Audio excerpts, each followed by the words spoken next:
একটি সংখ্যার 25% যদি 50 হয় তবে সংখ্যাটি কত? তাহলে আমরা এটা সমাধান করব, মানে কোনো একটা সংখ্যা এর 25% হচ্ছে 50, ওটা এক্স ধরে নিই, ধরি এক্স এক্সের 25% হচ্ছে 50, এক্সের 25% সমান 50 ধরে নিলাম আমরা। তাহলে এক্স ইন্টু 25% মানে হচ্ছে 100/25। আমরা আগের টিউটোরিয়ালগুলোতে এগুলো সেটা শিখেছি।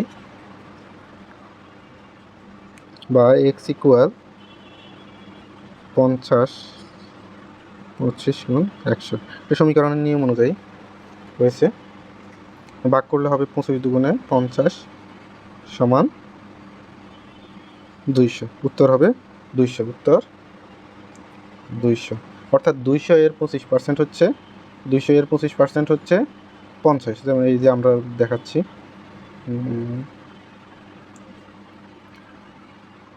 25 দুগুণে 50।